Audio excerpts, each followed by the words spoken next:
The silver is back.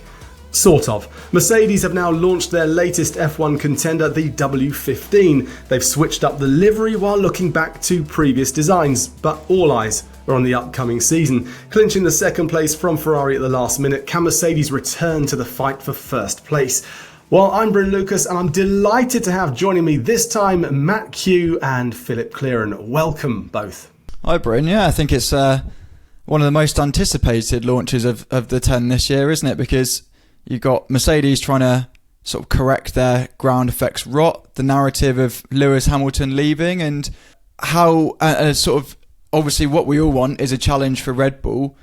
Mercedes, because they're coming from sort of a clean sheet paper design, it feels like they've got more capacity to close that gap as opposed to Ferrari, who've had quite a few key technical staff leave, and McLaren, who have sort of into the winter, they were a bit more circumspect about their chances. And then they spoke sort of around Christmas time, the livery launch, and it seemed really upbeat. And then just before the Mercedes launch, we had the McLaren sort of drop and then a press release. And then they seemed a bit downbeat again. So with McLaren always sort of being honest under Andrea Stella, the team boss, you sort of wonder, are they dialing back expectations now? So again, you're looking at Mercedes as being the team that sort of can give us an exciting championship this year, hopefully. Yeah, I think that humility is really important because they've just had 2 really poor years. So you're not going to have a lavish launch somewhere with all sorts of bells and whistles. It's just like, here's a car. We know we've got it wrong not once but twice. So let's try and focus on the important bits. Try and get an all new car out, and the launch should be business as usual. Well, let's forget about the technicalities for the moment and just focus purely on the aesthetics, the livery. And somehow Mercedes have gone back to previous years with the stars on the rear of the engine cover and the red Ineos stripes, but updated its front end to include both the iconic silver and black designs in one, with the silver nose transitioning with the usual Petronas green stripe. What do we both think of the design, Phil? I actually quite like it. I mean, a lot of people wanted to see the black stay. A lot of people wanted to return to silver. And I guess they both have it in some degree. But I think it's something new. And in a way, it's sort of a throwback to the West McLaren era of the late 90s, early 2000s, with the silver running through the middle and then black around the sides. I don't mind that, actually. I think we've had some really pretty shocking livery so far. So this one is all right. It puts me in mind of, and this is a bit of a clang, but when I covered a few seasons of Formula E, it's sort of very similar to that livery with the sort of silver nose, exposed carbon fibre, and then you had blue stripes on the Formula E car because electric and electricity means blue, and here you've got the sort of the turquoise of Petronas. But I think it's one of those that, Phil and I are in a very privileged position to go and see these cars in person, and that's what you need to see, in the sense that when Mercedes returned to an all-black livery last year, that was slightly deceptive. You had some bits were painted black, but in close it was all like sways of exposed carbon fibre, sort of a proper sort of prototype finish. So we know that the carbon fibre is back for weight saving, or at least leaving it unpainted. So I want to go and see it in person, see is that finished black or is it actually all naked, and this is their sort of they've managed to creep under the weight limits. They can have a bit of silver. They can throw back, conveniently to the 2020, 2021 liveries. But this is like the ideal halfway house. But yeah, it's obviously silver is not hugely bold and flamboyant. Obviously it's Mercedes colour, but it's nice to have a splash of something on there. Yeah, the silver arrows, though, when there's not a lot or not a huge amount of silver on there, that's just a bit of a bugbear for me, but I'm sure I'll get over it. Now, let's move on to the car itself. It seems to be a long way off the no-pod design from the W14, incorporating the downwash side pods and the inlet that we've seen in similar designs across the grid. But is there anything else that you've both noticed from the design of the W15? So in a really ham-fisted attempt to do a side-by-side comparison, I found a few images of W14 and tried to get them to scale on my computer screen to see if they match up. I suppose one of the things is with the wheelbase and the positioning of the cockpit, because we know from very early doors that was a thing Hamilton hated. He felt he was sat too far forward, so got weight transfer, massive pendulum, and that contributed to the skittish end.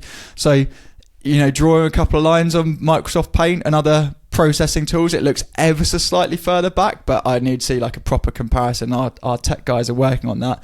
The thing that I did notice most of all, though, you got sort of a flatter nose and things, but the Mercedes W14 was really characteristic for like having really like hunched shoulders. So it sort of flowed from the halo towards the rear ring, sort of this sort of bulging surface. It looked almost like, it was sort of wading into a fight a bit tense, trying to sort of got its hackles up, looking a bit bigger.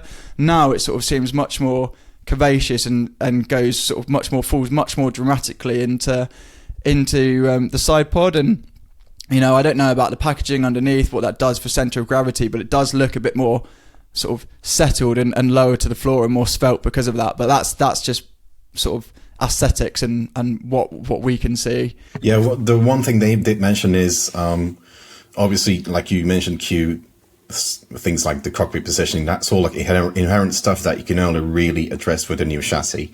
But if you look at one of the other main issues that Mercedes had last year, it was how skittish it was to drive the rear end instability. And it does look like they've gone to great lengths to address that. They've been very coy on what they've changed, but they have mentioned stuff like the gearbox casing. They've changed the shape of that. They've gone for an all-new chassis. So I think there's a lot of work gone in there. But obviously, about 80 to 90% of what you get to see is all designed to serve the floor and to improve how the floor works. So a lot of that is not visible to us because it'll be on the other side of the car. But if you put them side by side, certainly the launch pick of the 2023 car is night and day different. Then they've had this upgrade in Monaco, which was sort of a concept change, which now seems to be an intermediate step to where they really wanted to go with. And in order to actually address all the issues, they needed a fully new chassis. So this is sort of the first opportunity to fully address all the issues that they didn't address because they stayed with the concept last year. Yeah, I think we've all latched on to, and rightly so, that like the side pod design that was what differentiated Mercedes from Ferrari, from Red Bull at the start of this era. And while the bodywork changed last year, as Phil says, with the Monaco package, Mercedes were limited by that crash structure. So when they had the zero pods, that sort of strut that sort of projected out of the side of the cockpit, that was for crash structure. But now they can sort of encase that with the proper side pods. But because the cockpit was crash tested and homologated, it was fundamentally in a state of compromise. So if you can do the Mercedes ground era in a snapshot, it's this: they simulated that the car would generate most downforce with that zero side pod when it was slammed into the ground. Worked great on a rolling road and in wind tunnels where it's controlled conditions, but lumps and bumps, it was really unstable. So for last year, they raised the car much higher, but found an aerodynamic ceiling had been hit. They couldn't extract as much performance as they wanted. So they put it in the middle effectively, in layman's terms. But instead of that, putting it in like a Goldilocks sweet spot, it meant everything was sort of compromised. Nothing was running on the track as it had been configured to run from like the I was going to say the sort of the sketches, but obviously they don't do that in Formula One. So now is their chance to actually ground up, design a car. They know how it's going to work and sort of design it in a configuration it will run, so it's not like sort of flitting between two extremes. Yeah, I mean, you nodded a while ago to the incarnation of old, and it reminded me when I saw that car out on track of I used to have a pet dog that had a chest infection, and she always looked really, really uncomfortable, like kind of hunched over and looked like she was, not enjoying life. And I think that could be said about Mercedes just a short while ago. But let's move away from my old dog, shall we, and back onto the launch itself, because unlike Sauber and a few of the others, this was very much a no frills, no fanfare type affair. Now, Mercedes aren't really known for their huge fanfare in their launches. This was just Toto, Lewis and George answering some questions. So does this hint to their focus for the year ahead? Just wanted to kind of portray this very professional, streamlined entity. Yeah, it's just like I said before, it's really about humility, I think, and knowing that this, you're not in the right place to be very brazen or very flashy about what they're doing. They just need to get the basics right and make a good car, and then everything else will come from that. If you look at, I guess, two teams that have done the most flashy launch, is probably RB, whatever you want to call them. They had the launch in Vegas because they're obviously new team, new identity, new sponsors. So they needed to present themselves. Sauber as well, they needed to present their new identity, whereas Mercedes, they're just sticking to that guns. They don't need to sell themselves, they just need to build a car. That's what they need to do. Was it I was just trying to do a bit of discreet Googling in the background, but was it the W13 that they launched and they had all the young drivers as well? And I think one of them was Andrea Kimi Antonelli, who's definitely not there this year because he's sort of, moved into prime contention to replace Hamilton. So I'm sure he was busy testing the F2 car rather than just being sort of kept under lock and key in Brackley, so there can be none of us speculating as to what he was or what not doing there. But yeah, it was a low-key fair. And I guess maybe as journalists, we're inclined to latch onto language. And I was put in mind, and this is a bad analogy, but of like Frank Lampard doing his, the Frank Lampard meme, which just goes, yeah, no, but seriously. And it felt a bit like that with what they're talking about. We are positive about the gains we've made, dialing out the unpredictable handling. But we know Red Bull is so far ahead. But we won't know until the first session in Bahrain. Sort of every now and again, felt like when they're trying to get away from themselves, just checking expectations, both for them and for the drivers, and I suppose for the watching world as well.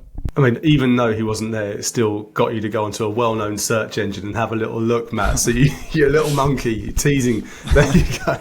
Now, Toto was there and he answered some questions, and he's been with the team now for over a decade. The last 2 years haven't quite gone to plan. And he said, I'm just going to quote this, that almost every component is being changed. But he also said about the expectations being low or not really forcing expectations on. What do you both think about his comments and where that leaves Mercedes in 2024? Well, I think Mercedes are in a tricky spot because they clearly got it wrong twice in a row, and that's really piled on the pressure on both Mercedes and on Toto personally. So clearly they need to get it right, they need to improve. But at the same time, there is the factor of Red Bull, and it's going to be unlikely for any team, Mercedes or any other team, to beat them before the new rules in 2026.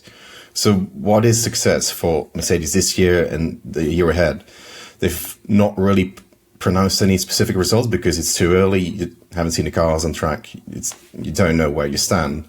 But it's tricky because I don't think anybody's really expecting Mercedes to start winning races straight off the bat and challenge Red Bull. I don't think that's going to happen. So where does that leave Toto and Mercedes? What is success this year? They've lost Lewis, or they're about to. So they need to sort of find that spark again to build winning cars. So it'll be interesting to see not only how they perform, but how they sort of position themselves. Like, they used to win everything, now they're not. So what is success now for them? And it's going to be interesting to see how that translates over the next 2 years. Yeah, I think you've got sort of two things that keep coming to mind for me. Is that James Allison said last year that, we might try and put a bit of spin on it, but the reality is from the first laps, whether it's a good car or not. Not necessarily that your colleagues can go out and spend their championship winning bonuses, but whether it's got potential or not. So you've got that if the car, even if it's sort of a because the renders they've sent out, they've already said it's an earlier iteration, so what we see in Bahrain will be a different car again. But what's the baseline? How much can they build on that? And also, as Phil and I are learning from speaking to the team bosses and technical directors from the launches, that 2024 and 2025 are almost combined because the focus is on because we've got a period of rule stability at the minute, and then the focus is on the new powertrain, new chassis concept for 2026. Resources very early on will be diverted to that. Cost cap, finances will be directed towards that early on. Aerodynamic testing restrictions.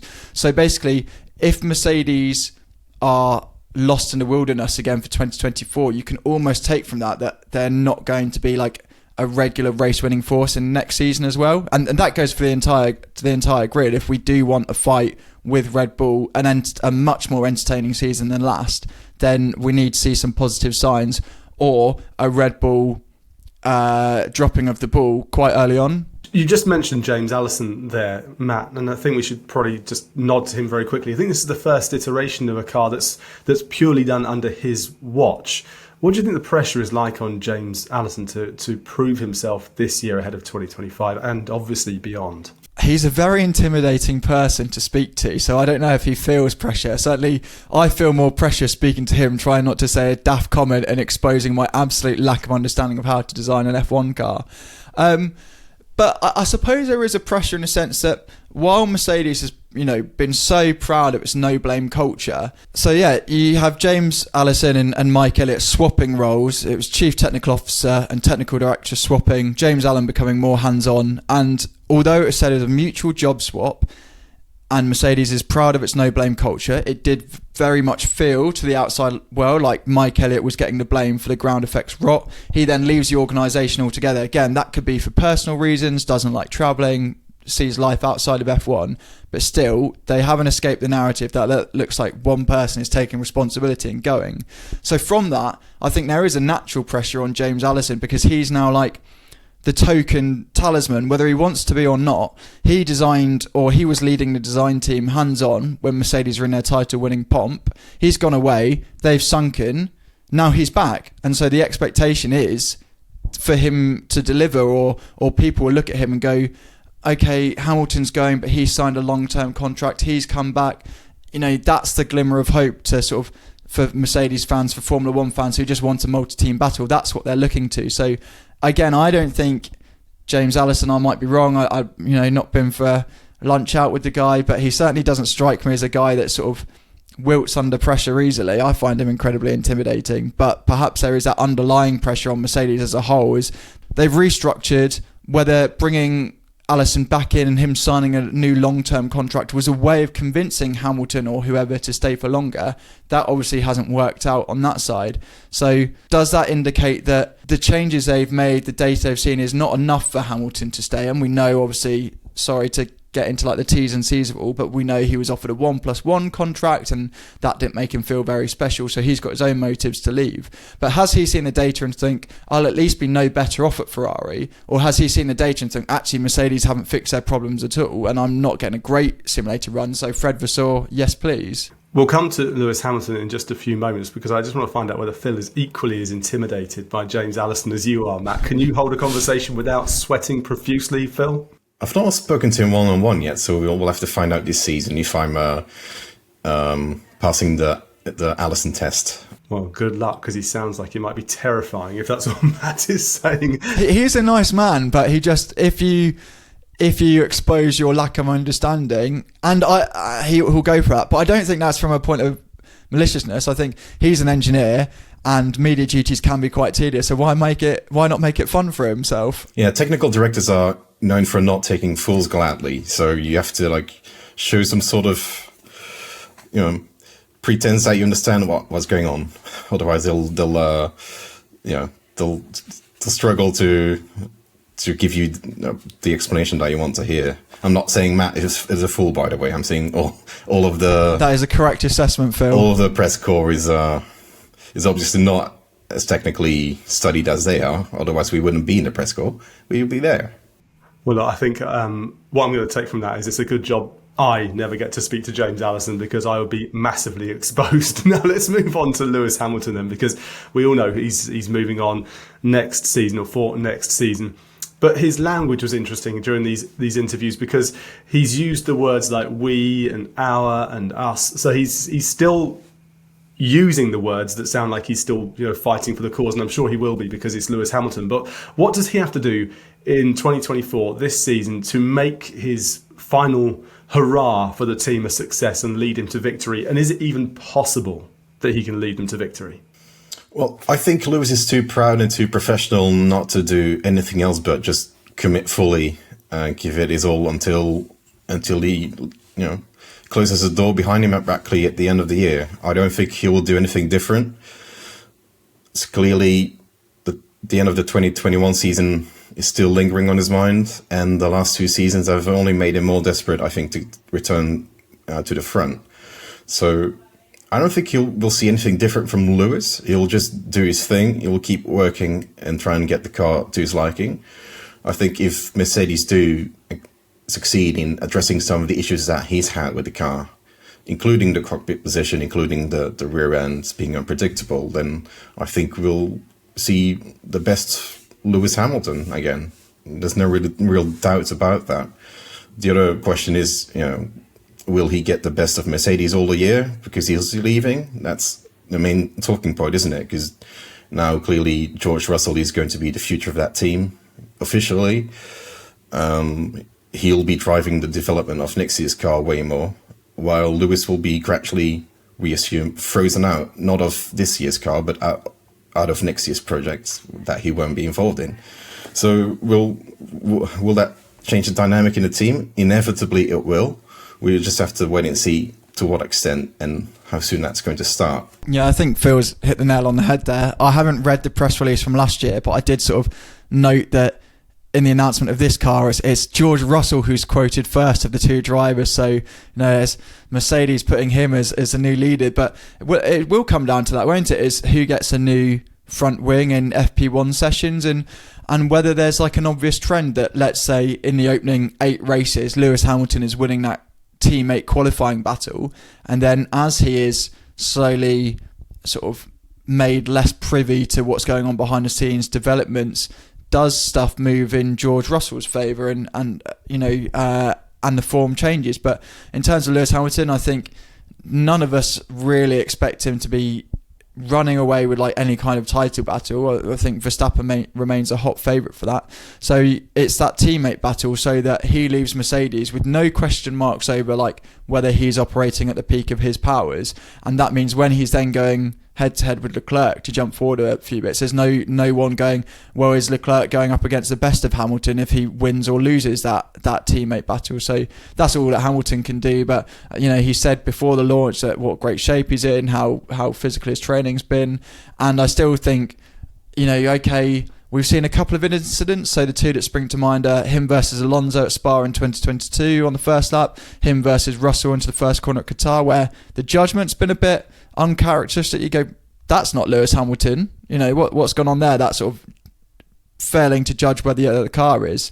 So I think he just, not that he's got anything to prove in his success record, but I think he just needs to just underline that he's still absolutely at the peak of his powers. Ferrari are getting the best of him, and that what Mercedes achieved this season is the best that they can achieve. Yeah, and that big moment in Baku where he left the magic on, and arguably that cost him the championship, because if he hadn't have done that, he'd have gained some points and we wouldn't be in the situation. We probably wouldn't even have Lewis Hamilton in Formula One anymore. Yeah, it's a sliding doors moment, isn't it? We know how much sort of righting the wrong of 2021 is for him, and although it can be tedious when it's brought up in media sessions and years down the line, it does still, I'm convinced it all comes back to that, and Toto Wolff doesn't shy away from that either. He does refer back to that, and then every now and again you think F1's moved beyond it, then Red Bull break the cost cap, then Massa starts suing the championship, so you think, look at other events where the rules haven't been applied and whether the results will change. So F1 does need to move on from that, but I still think it's a massive thing for Hamilton. And I've not been in that position where I've lost even an egg and spoon race on the line due to some horrible technicality, so I can't imagine what that's like. I want to know how many egg and spoon races you've taken part in now, man. We've got no eggs left after Pancake Day. Nicely done. I think this could be a whole different podcast, Matt. There's some legs in it. Egg and spoon race leg chat. Let's move to the other driver that you mentioned a few moments ago, and that is George Russell. Now, you mentioned that the team may be positioning him as this number one driver. I think they certainly will be looking for 2025. But clearly, he's going to be the one that has the big Lewis Hamilton shoes to fill. There's a fair bit of pressure on George Russell this season to outperform Lewis, and then, of course, next year to have that number one mantle on his shoulders. What's he been saying at today's launch? Well, he looked like a 12-year-old that was taken to Disneyland, really. He looked extremely excited.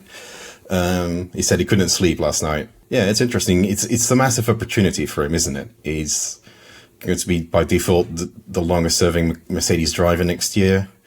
And depending on who they can bring in, he's probably going to be still the lead driver. He's got a massive opportunity now to really get the team around him even more than he already has done. He's clearly Mercedes' junior protege. So he's known the team, he's known Toto for such a long time now that this is really his team, much like McLaren is Lando's team and Ferrari is Leclerc's team at the moment. So it's up to him to, first of all, just to perform. He's had a really up and down 2023, and he'll be the first to tell you. He did tell us on several occasions that it wasn't good enough last year. He wasn't consistent enough. And he needs a better car as well, obviously, but he's got a big year ahead.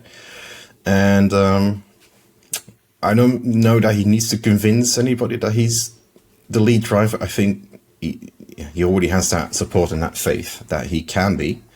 But it depends on who they're bringing in.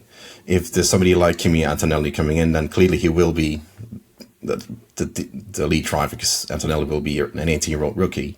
But if they can somehow pry loose an established top driver from another team, then he will have to prove himself again. So it really depends. But right now, he has the advantage of knowing the team very well, and he needs to use it. It could make for a really interesting dynamic in the sense that you've got Lewis Hamilton leaving, George Russell wanting to establish himself as a clear number one, and then what that does for the intra-team relationship. Do you have Russell wanting to sort of soak up every last bit of knowledge and experience Lewis Hamilton has before he goes? Do you want Russell absolutely doing his utmost to wipe the floor with Hamilton to prove he's on top? And if so, what does that do for the relationships inside the team with sort of both sides of the garages? Will they be, basically galvanising around the future lead driver, and that makes it more harmonious in future seasons, or will there be sort of a bit more tension than we've seen? Because since the start of their relationship, we had Russell coming in as a young pretender, Hamilton who publicly didn't really want him there. He was quite happy to continue with Valtteri Bottas until the wind behind Russell was blowing too strongly.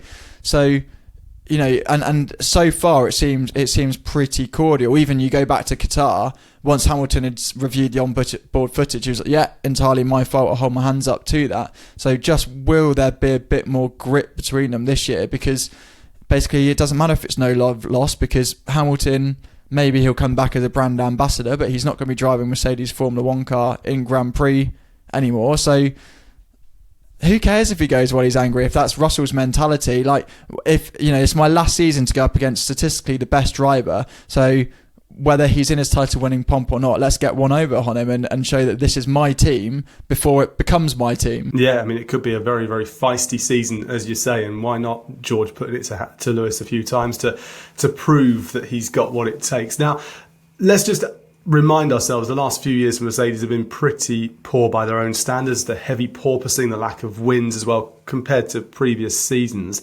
What do we think then? Do we think that Mercedes can start to challenge this season for that top step? What are your overriding thoughts, gents? I think there's a little chance of anybody challenging Red Bull.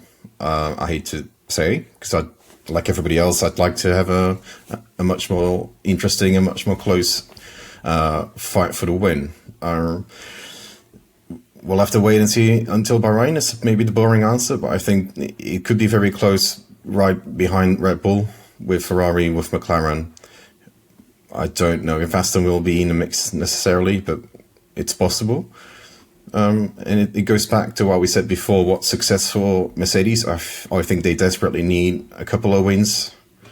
Hamilton hasn't won in a few years. He'll be desperate to go out with a win and close his Mercedes stint off.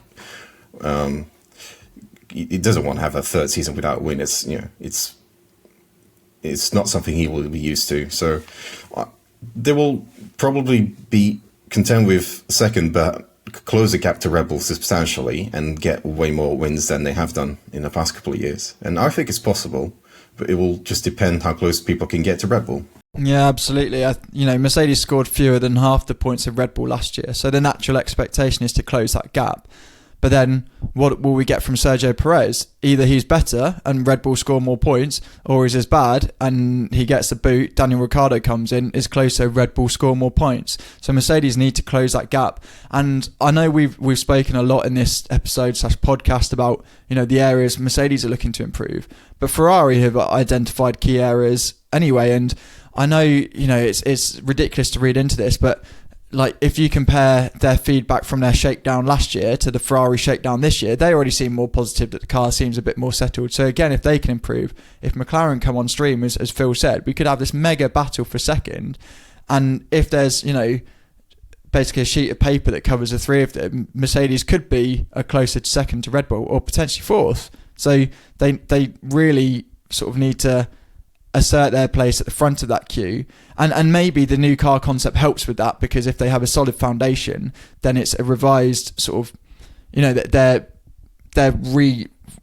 basically they're treading new ground, so they'll have some strong upgrades hopefully to put on that car to be more competitive. But yeah, they have to win races. 2022 was a dreadful year and still more successful than last year in terms of the sort of the trophy hunting. So that's where they need to get to, and I think a late season Hamilton win would be a really nice sort of footnote to that. Yeah, it'd be a nice final farewell for him. Before we say farewell on this chat, I'm going to ask you a question I've asked pretty much everybody on these launch videos and podcasts we've been doing. This Mercedes, the W15, is it a hit or a miss, Matt? I'll say hit, just because the expectations or the benchmark from the last 2 years are such massive misses that surely there's only one way to go, right? Bit of a Ron Burgundy moment just there, Matt. What about you, Phil? It has to be a hit. There's no other option, really. So they've had 2 misses in a year, so you can't have a third. So it has to be. Well, time will tell. Thank you very much there to Matt and to Phil. But what do you think then? Do you think Mercedes are going to clinch the title or even take a race victory this year? Let us know in the comments below. Don't forget, we've got one more launch coming tomorrow. Red Bull, oh yes, the reigning champions, they're revealing their offering for 2024. And then testing kicks off in Bahrain next week, Wednesday, the 21st of Feb. So make sure you click subscribe, like this video as well, and we'll catch you on the next one. See you then.